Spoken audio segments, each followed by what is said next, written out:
எனக்கு அன்பான கர்த்தருடைய பிள்ளைகளே, நாம ஜெபிக்கிற தேவன் எப்படிப்பட்டவர், நாம வணங்குற தேவன் எப்படிப்பட்டவர், அவருடைய இரக்கம் எப்படிப்பட்டது, அவருடைய கிருபை எப்படிப்பட்டது, இதைத்தான் இந்த காலை வேளையில நீங்க என்ன செய்ய போறீங்க, கேட்க போறீங்க.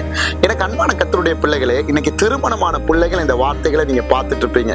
ஒருவேளை திருமணம் ஆகாத பிள்ளைகளும் பார்த்துட்டு இருப்பீங்க. ஆனா திருமணமான பிள்ளைகளுக்கு இந்த வார்த்தையினுடைய ரகசியம் புரியும். ஏன்னா எரேமியாவுக்கு எழுதின தீர்க்கதரிசன புஸ்தகம் 3வது அதிகாரம் 1வது வசனம், ஒரு புருஷன் தன் மனைவியை தள்ளிவிட அவள் அவனிடத்திலிருந்து புறப்பட்டு போய் அந்நிய புருஷனுக்கு மனைவியானால் அவன் அவளிடத்தில் இனி திரும்ப போவானோ, அந்த தேசம் மிகவும் தீட்டுப்படும் அல்லவோ என்று மனுஷர் சொல்லுவார்கள். நீயோ வென்றால் அநேக நேசரோட வேசித்தனம் பண்ணினாய், ஆகிலும் என்னிடத்திற்கு திரும்பி வா என்று கர்த்தர் சொல்லுகிறார். அப்ப இந்த வார்த்தையினுடைய அர்த்தம் என்னன்னா, இன்னைக்கு திருமணமான கணவனோ மனைவியோ உங்களை விட்டு பிரிஞ்சு இன்னொருத்தரை விவாகம் செஞ்சா நீங்க போய் அவரோட சேர்ந்து வாழுவீங்களா? முடியாதுல்ல. நம்ம அதை ஏற்றுக்கொள்ள முடியாதுல்ல. ஏன்னா நம்முடைய கணவர் நமக்கு தான், நம்முடைய மனைவி நமக்கு தான் சொல்லி ஒவ்வொரு குடும்பத்துக்கும் அந்த என்ன இருக்கு, அந்த உரிமை இருக்கு.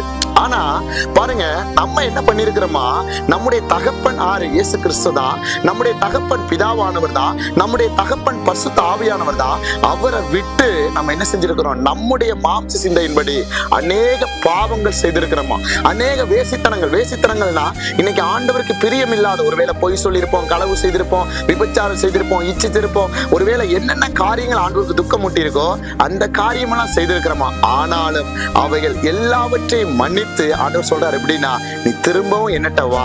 அதுக்கப்புறம் அதே அதிகாரத்துல பாருங்க 12வது வசனம், அவர் சொல்றாரு பாருங்க, நான் கோபத்தை உன் மேல வைக்க மாட்டேன், நான் இரக்கத்தையும் கிருபையும் வைக்கிறேன், உன்னை கொண்டு நான் பெரிய தரிசனம் பெரிய திட்டத்தை வச்சிருக்கேன்னு அவர் இந்த காலை வேளையில இதை பார்க்கிற உங்களுக்கு கர்த்தர் சொல்றாரு. ஒருவேளை நீங்க துணிகரமான பாவம் செஞ்சு போனவங்க தான், துக்கம் மூட்டினவங்க தான், ஒருவேளை இயேசப்பாவை காயப்படுத்தினவங்க தான், ஒருவேளை அவர் வேணான்னு சொல்லி நம்ம வாழ்ந்து துணிகரமா இருந்த நாட்கள் அநேகம்.